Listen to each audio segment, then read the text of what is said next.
This video is going to be a very fundamental video on the idea of what a limit is in calculus. And in fact, limits are kind of the basis for all of calculus. It is something that we will not only deal with extensively in this chapter, but we will see it over and over again, both later on in Calc 1 and in Calc 2. It's a very important and common situation here. So let's talk about it. Well, to get into the concept, I'm going to start with an example that's technically not a limit, but has the right kind of idea here. I'm going to give you a function, f of x is x squared, and I'm going to ask you the problem, what is the y value when x is equal to 3? Now, when you have a function given to you like this, it's going to be easy enough to get the answer by taking the x value and plugging it in, and you get the y value of 9. However, we could have also looked at the problem by taking a look at the graph, and this is the graph of a parabola. And then if we look at our parabola and say, okay, when my x value is 3, what's my y value? And if you had drawn the graph carefully on, let's say, graph paper, you could have then looked at it and measured it and seen that the y value is going to be 9. And that works out perfectly fine. However, what if I created a new function here, x cubed minus 3x squared over x minus 3, and I asked the same question here, what is the y value when x is 3?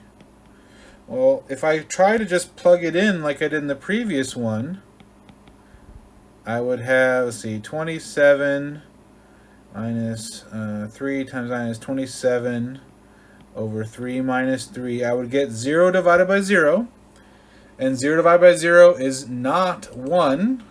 Right? Just because you have the same number on top and bottom, when you're dividing by 0, you should remember from algebra class that that is undefined, which means there is no number there. There is no value for it. So I can't tell you what the y value is. But if you think about it from another way, if I wanted to try to graph this, what you learn in algebra class is you learn how to find vertical asymptotes and all the other good stuff here. However, if I factor out x squared times x minus 3, then I would see I can cancel out the x minus 3, and I'm going to get just x squared here.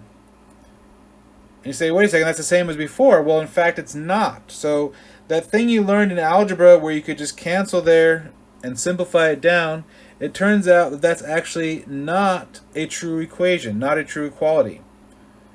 Because the function on the left side, g of x, if you were to look at this carefully, and you were to look at the domain of this, it would be all values except the value of 3. Whereas if you look at the domain of the just x squared function, the domain is all real numbers.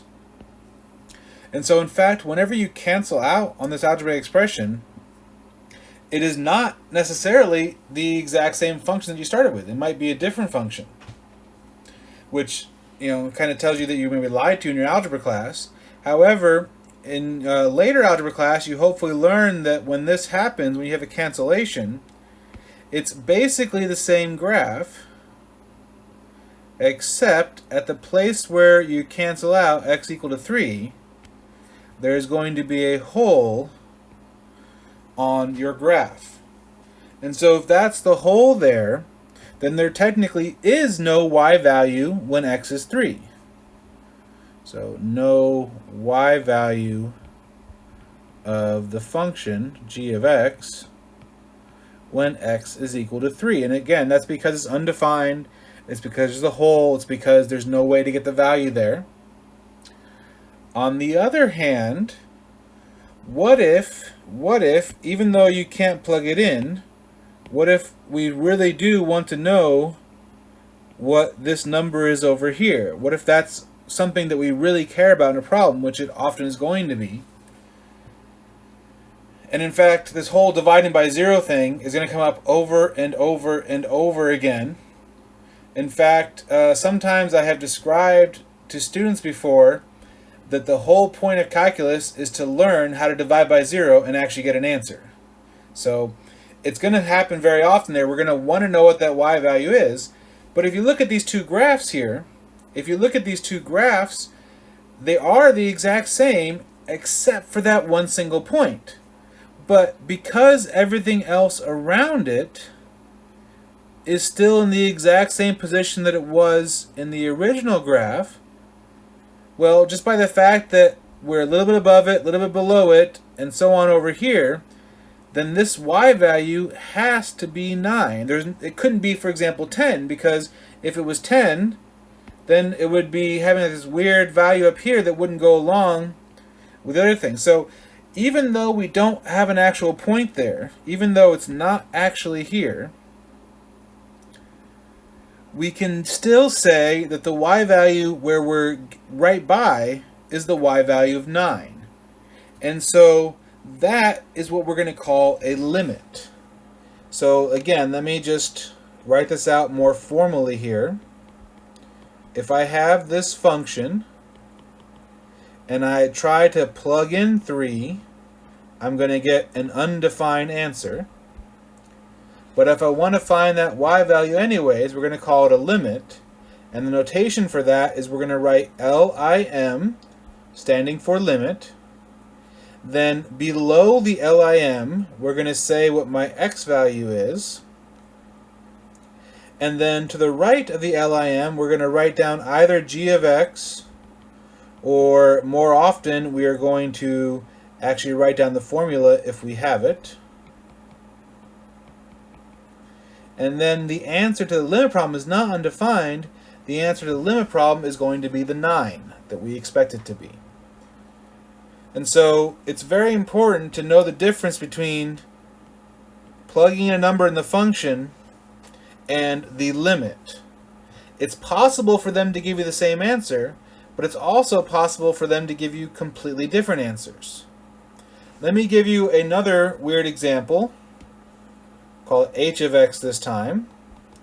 And this is going to be a piecewise function that, again, you should have seen in your algebra classes. And you probably didn't like them. Most people do not like piecewise functions. However, we are going to see piecewise functions over and over and over again here in calculus. So this piecewise function says we're going to use this formula up here for any value other than 3, and then for the value of 3 we're going to use 5. Well, we actually know what the top formula looks like. It's a parabola with a hole in it, and that hole is right at an x value of 3, and that's exactly fine for every value that's not 3. But then at x equal to 3, we are going to have a y value of 5. So maybe I'll draw it up here. Maybe it looks a little nicer here. We are going to have this parabola. At the x value of 3, it's going to have a hole. But at x value of 3, it's also going to have a separate point from the graph with a y value of 5. Now, how do I know that that dot is below the parabola? Well, we already saw in the parabola that the y value there should be 9, so 5 is smaller than that. So, right, this y value here should be 9. And you might say, well, why do we care about such a weird function like this? Well, it's going to be an example that we're going to see. Things like this are going to be coming up over and over again in this class. And so in this function here, if I asked you, what is the y value when x is actually equal to 3? Well, when you plug it in, you plug in the x value of 3 there, you are going to get 5.